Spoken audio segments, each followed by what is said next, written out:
আসসালামু আলাইকুম প্রিয় দর্শক, দেখছেন আমাদের বেড়ির পানি সিসার কাজ চলছে।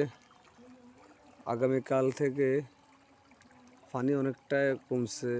আজকে ভোরবেলা সিয়ারের পরে দুইটা ব্যাট দিছিলাম, তার মধ্যে বড় দুইটা বল আসছিল। এখন পানিটা অনেকটাই কমে গেছে। দেখছেন বেড়ির মাঝখানের মাটি দেখা যাচ্ছে, অল্প কিছু পানি বাকি হচ্ছে।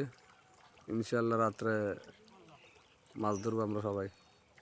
আপনাদের কে মাছ ধরতে ভালো লাগে আসবেন, কমেন্টে জানাবেন। দেখছেন দুটি বগ খাক না, বগারও তো রিজিক আছে ভাই, বগারও তো রিজিক আছে, ওদেরও তো একটা রিজিক, তাই না?